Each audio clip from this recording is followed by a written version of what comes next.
carte c'est que am na terrain bu ñu lay am bien football bëggee football. fu ñu jox la bal terrain de football ak bal. mais bu ñu ne la demal football ci terrain basket. dafa mel ni da nga bëgg wax ne politique yi dañoo accaparer mbir mi te or que ñoom duñ ay scientifique. En tout cas lii de ça prouve que c'est les politiques qui ont accaparé. bu fekkee man tey médecin. ministre moo may convoqué ne wax naa loo xam ne amul ci dëkk bi.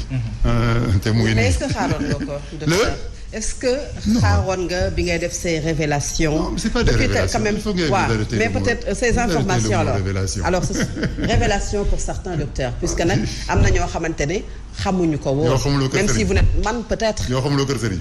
si man mën naa ko xam keneen mën naa ko xam docteur man mën naa ko xam keneen mën na ko xam. c'est-à-dire que vous n'êtes pas la première personne bi yëkkati kàddu yooyu ça dañ la koy nangul.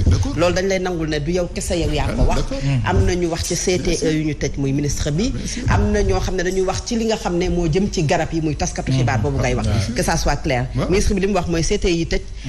journaliste bi wax ne garab yi nga xamante ne wala matériel yi. ana fu ñu ko dugal ce sont des questions yu me posent mais yow est-ce que tey li ñu la laaj mooy est-ce que tey bi ngay wax li xaaroon nga ci une plainte boo xam ne dina dal ci sa kaw non xaaruma plainte parce que man yàgg naa wax lu gën a grave li yàgg naa wax lu gën a grave nee naa ay doomu ministre ñoo fi ñooy commandé américain ma di ko ni fii seen kanam la def naa erreur pour prononcer le nom d'un professeur donc mosuma teggi sama tànk seulement nee nañ ma attention bul tuddati ay tur mooy tur yi waxal li ngay wax en général. ñan ñoo la waxoon loolu. non samay mbokk. d'accord et pourquoi maintenant. pourquoi lan nga jàpp ne moom moo tax tey. kaddu yooyu nga yëkkati. jural la plainte bi tukkee ci ministre bi ñu dénk wàllu wér-gu-yaram. mais am na lu ñu essayé wul. j'ai reçu des Bougane est bien placé j'ai reçu des relevés de nu mu tudd ça contrôle fiscal. ah oui. J'ai reçu des contrôles fiscaux et sous forme de menace dans 2 mois nangam bu mois de juin d'ici mois de juin boobu moo tudd la ñuy ñëw def loolu mooy lan. donc da nga bëgg a wax état kenn du wax ci moom. virus bi. mi ngi gën a law. loolu moo tax ma ne est-ce qu'on n'est pas en train de perdre du temps. am na ñu wax ni pendant qu'on est en train de faire ça tous les médecins on a besoin d'être là-bas dans nos cabinets. voilà lii ma may fii tey c'est comme nañu ma nekkal on est un groupe. mais il y a un hôpital de jour kii bu ñuy monter tellement les gens on veut pas qu'ils soient par terre. voilà tey on s'est battu pour l'oxygène pour qu'il soit accessible. Il y avait des problèmes on les refusait. mais réunion au démb bi ils l'ont reconnu que une réunion ils vont commander des produits. ils ont fouillé les fournisseurs à qui ils devaient de l'argent.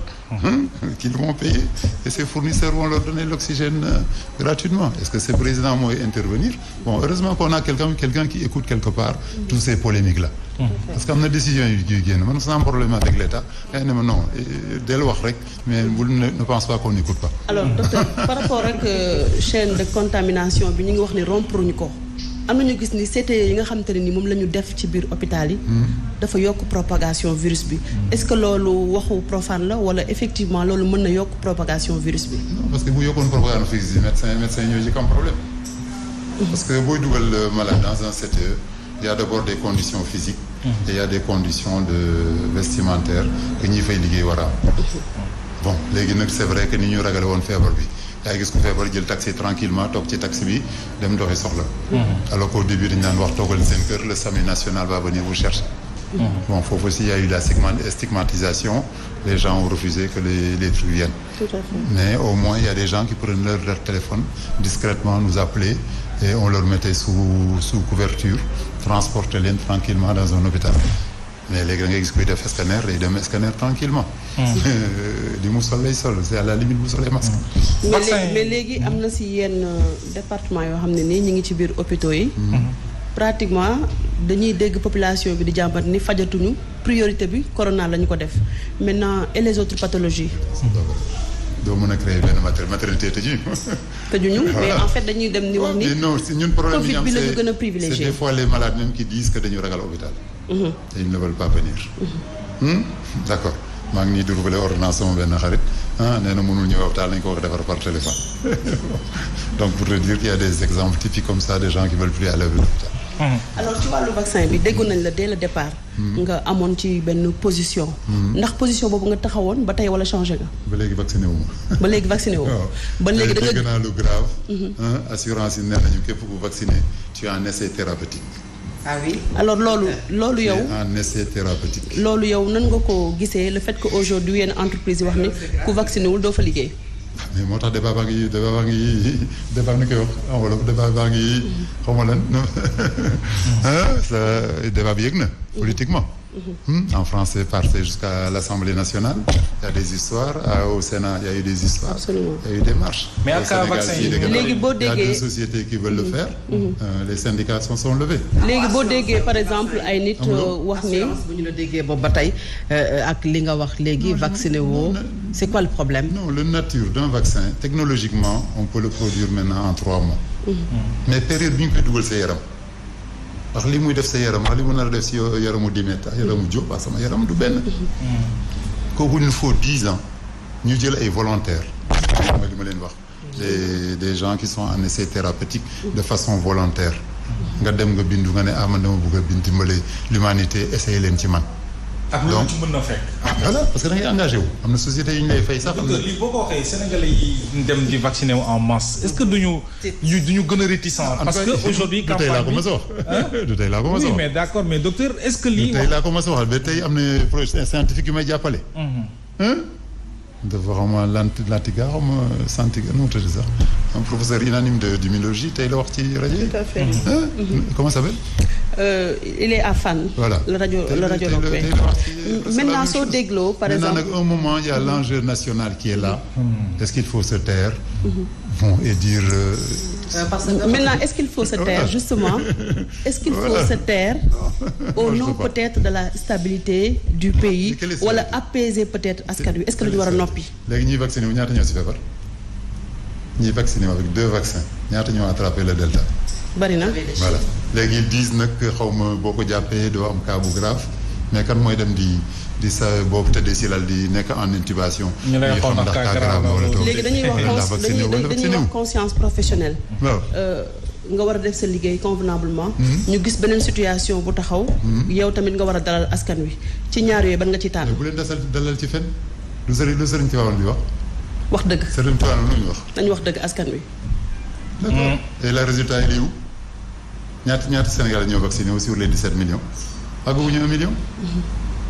temps yi la ñu leen tiital xam nga dañu di tiital ne la kii bi delta bi ñëw na boo vacciné da ngay dee. mais docteur est-ce que position yi nga amee nii moo tax gars yi vraiment ñu tegee la de côté. au moment où bu ñuy woote ñoom. position bi may wax xool beneen scientifique wala ñu mere la sax. non mais buñ ma meree ñu ngi campagne pour ñu dem ñàkk ji yow nga toogaat fii. nga nañu ñàkk bi nañ ko wax de façon scientifique. man li may wax nii jox naa leen ay détails. nee naa leen vaccin bu ñu dugal sa yaram tey. madame Dimi wala Fatou. est-ce que xam nga lu muy def dans 10 ans. sa doom boo koy jur. pourquoi ñu yegg tey fi nga xamante ne état yu bëri dañuy sensibiliser seen askan pour ñu vacciner wu lan la ñu ci jublu docteur. parce qu'ils ont échoué tout le reste. Ils ont échoué tout le reste. président France moo ne woon bu leen sol masque du amul njariñ. parce que ngeen ko dégg. États-Unis ancien président bi bu jógul mu wax nee na vaccin yi feebar bi amul. donc on a eu excusez-moi xaw ma d'utiliser un mot vraiment. On a dit trop de bêtises. Pour après vouloir se rattraper. La population est sceptique. On a une politico-scepticisme. mais li nga wax ni est-ce que ñi ngànk kër docteur ak ñi nga xamante ne mooy état bi xam nañu ko boo waxee ne ñi ko vacciné day am ay conséquences ëllëg. mu doon peut-être jàkkaarloo ci. ni ñuy trafiquer léegi avec les tests gis nga ne tous les cabinets ont acheté des tests pour les faire. nga defee nu vaccin bi bu fekkoon ne au-delà de l'argent ça pouvait être intéressant nga defee ne cabinet bu nekk du dem jëndi ko en Inde wala jëndi ko en Gambie. ça veut dire que c'est pas intéressant. non c'est pas la conviction moo ci manqué. La conviction des soignants sur les vaccins moo ci manqué. alors. bés bu ñu médecins yi bés bu ñu convaincre te en même temps bëgg a liggéey non seulement dañ ciy am. mais en même temps dañuy rendre service. alors And Gueusseum mi ngi def na conférence de presse. wax ni le Sénégal est au bord du gouffre décrire vraiment la situation sanitaire ni c'est inquiétante est-ce que partagé nga avis boobu. C'est entièrement. Et c'est pas au niveau sanitaire qu'il y a le problème à eu c'est au niveau problème politique et au niveau financier et au niveau de gestion. yéen fàtte ngeen ko mais 1000 milliards yi man fàtte ma ko de. absolument. 1000 milliards tey boo ko tegoon tey tu aurais les plus beaux hôpitaux du Sénégal. D'accord, la santé pour tous. Voilà. Autorités yi à chaque fois dañuy wax ni ñoom seen préoccupation mooy askan wi ku feebar. mën a faju alors est-ce que yéen ñi nga xamante ni tamit da ngeen bokk ci circuit sanitaire bi est-ce que yombalal nañ leen loolu pour hospitalisation yi mën a yomb parce que gis nañ des fois ay devis yoo xam ni nit ñi dañuy fay ay 900 000 1 million voire même 200 millions de francs 2 millions de francs CFA. 900 000 un certain monsieur 900 000 d'oxygène là. mu ne ko nag da nga ñàkk chance prix bi defe naa lundi lay commencé xaw ma. est-ce que yombal nañ leen ko ci wàllu taxi exemple bi ma lay wax. oui madame Dimet. xam nga ne ay Marocains ñu ngi ñëw Sénégal. di fi formé wu en spécialité. xam nga man tey bu ma jaaxlee Marocain bi daan def sama stage sama clinique moom laay envoyé malade bi au Maroc. D'accord. vous avez vu ce que loolu ça veut dire quoi ça veut dire quoi ça veut dire qu'au Sénégal dañuy soxore ba nangu ñu jox les moyens de travail. parce que dañuy yaakaar ni après. dañuy soxore c'est la jalousie malheureusement docteur. mais tey le Marocain bi ñëw fii en 36 ans j'ai vu des anesthésistes de tout venir. ñu tey bu ma demoon seen cabinet wala seen hôpital. D'accord alors malheureusement wax.